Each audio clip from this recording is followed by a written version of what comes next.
¿Alguna vez te has preguntado por qué te sientes identificado con algún personaje de televisión o de cine? ¿Y qué pasaría si descubrieras que ese personaje tiene algún trastorno de la personalidad?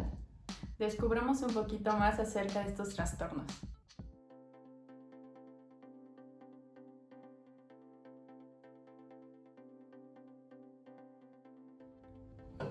Hola amigos, bienvenidos a otro capítulo más de su canal La Neurona que Fluye. Un trastorno de personalidad, según el Manual Diagnóstico y Estadístico de la Asociación Americana de Psiquiatría, según la quinta edición, lo define como un patrón duradero de experiencia y comportamiento interno que difiere de forma importante de las expectativas de la cultura del individuo. Tiene un inicio en la adolescencia o en la edad adulta temprana. Es estable en el tiempo y este puede conducir a lo que es angustia y deterioro. Aunque las etiologías más comunes para los trastornos de personalidad son multifactoriales, también puede verse involucrados alteraciones biológicas de desarrollo o genéticas. Así, las situaciones estresantes a menudo pueden resultar en descompensación, resultando en un trastorno de personalidad que antes no había sido descubierto. De hecho, los trastornos de personalidad se pueden ver agravados por factores estresantes externos o autoinducidos.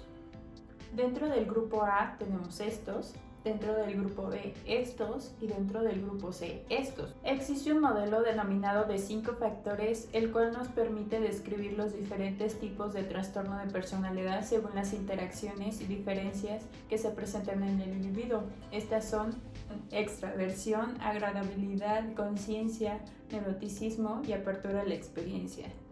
En los pacientes con trastorno de personalidad se pueden observar anomalías en los lóbulos frontal, temporal y parietal. Estas pueden ser causadas por lesiones perinatales, encefalitis, traumas o, como habíamos mencionado, genética. Además, dentro de estos trastornos se ha observado una disminución de los niveles de serotonina y de monoaminoxidasa, además de que se pueden presentar antecedentes de trastornos psiquiátricos, ya sea por un caso de abuso o incluso incesto.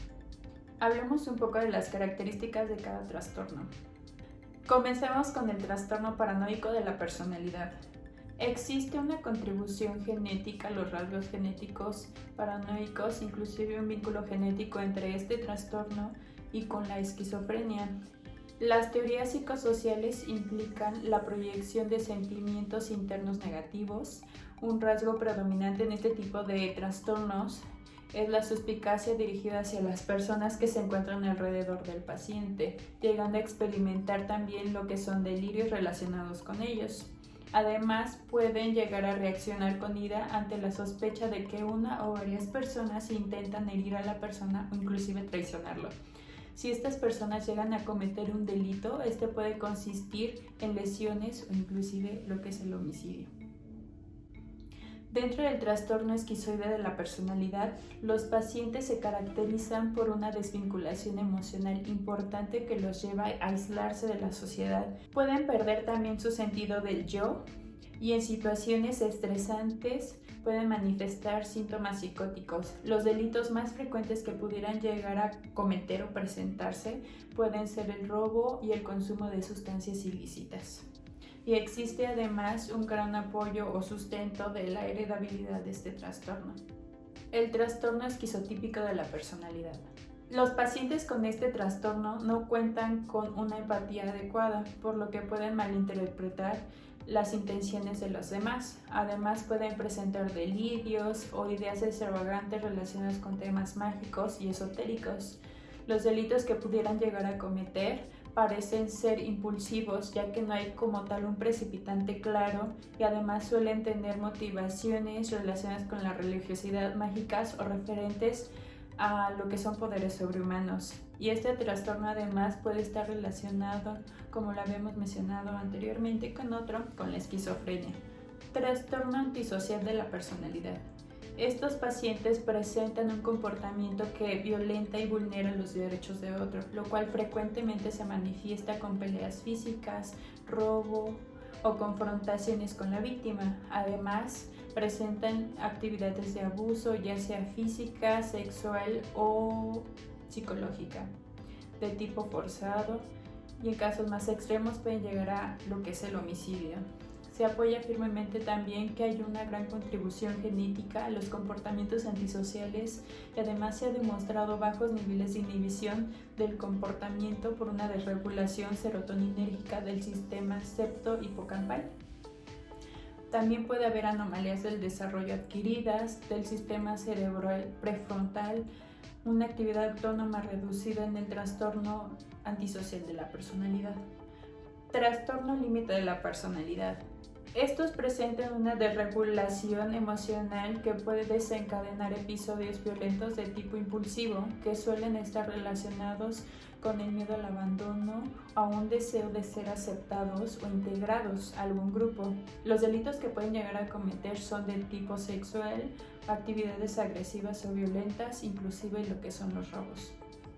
Las formulaciones psicosociales apuntan a una alta prevalencia de abuso temprano en cualquiera de las tres esferas.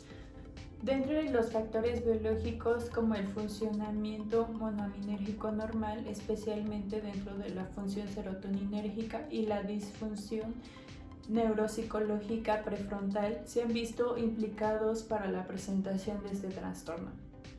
Trastorno histriónico de la personalidad. De este trastorno hay poca investigación para determinar las fuentes de este, y las teorías psicoanalíticas incriminan actitudes seductoras y autoritarias por parte de los padres hacia los pacientes. Por lo tanto, las personas con este trastorno no suelen cometer delitos, pero cuando lo hacen está relacionado con su necesidad de llamar la atención y seducir a los demás. Trastorno narcisista de la personalidad. No hay datos disponibles sobre las características biológicas de este trastorno, pero dentro de las características observadas está la fuerte necesidad de admiración de una convicción de que merece todo tipo de consideraciones. Cuando llegan a cometer un delito suele ser desencadenado por el herir a su ego. Por lo tanto, este trastorno funciona como una defensa contra la conciencia de la baja autoestima. Los modelos psicodinámicos modernos postulan que este trastorno puede surgir de un desequilibrio entre el reflejo positivo del niño en su desarrollo y la presencia de una figura adulta que puede ser idealizada por este. Trastorno de personalidad evitativo. Estos pacientes presentan una alta hipersensibilidad a la crítica, ya que tienen una intensa ansiedad al rechazo, la humillación o a sentirse inadecuado. Los delitos cometidos que pueden ser ocasionados por estas personas son de tipo sexual, principalmente hacia mujeres. Por lo tanto, este parece ser una expresión de rasgos extremos de extroversión y neuroticismo. No se disponen como tales datos de causas biológicas, aunque probablemente se relacione con el diagnóstico de la fobia social. Trastorno de personalidad dependiente. Las personas con este trastorno son fácilmente manipulables, por lo que otras personas los pueden influenciar y convencer de cometer delitos. Estas personas también pueden presentar estallidos de ira al sentirse con una amenaza de abandono.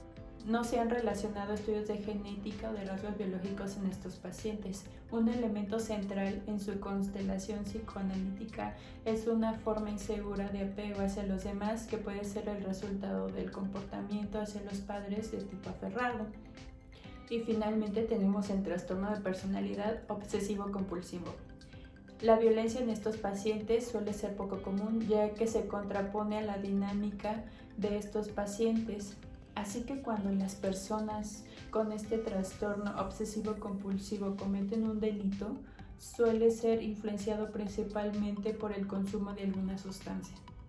Dentro de este trastorno hay evidencia que apunta hacia la heredabilidad de este trastorno. Psicodinámicamente se considera además que estos pacientes necesitan control como una defensa contra la vergüenza o hacia la impotencia. Ahora veamos algunos ejemplos de personajes que pueden tener alguno de estos trastornos de personalidad. Dentro del trastorno esquizotípico de la personalidad tenemos a Phoebe Buffay, que es personaje protagónico de la serie de televisión de Friends. Como ejemplo del trastorno antisocial de personalidad tenemos a James Bond, personaje protagónico de esta saga. Dentro del trastorno límite de personalidad tenemos a Elsa, personaje protagónico de la película de Frozen. Dentro del trastorno histriónico de personalidad tenemos el Pingüino, que es un personaje antagónico que se enfrenta a Batman.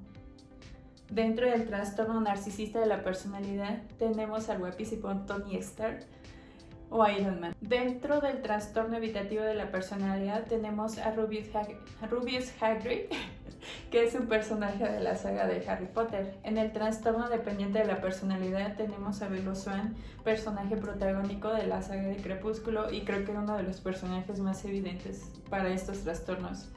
Y en el trastorno obsesivo-compulsivo de la personalidad tenemos a Brent Tart, que es el personaje de Juego de Tronos. Ahora sabemos un poquito más acerca de estos trastornos de personalidad. Muchas gracias por ver este video y si se les ocurre algún otro personaje, no olviden dejarlo en la cajita de comentarios. Bye.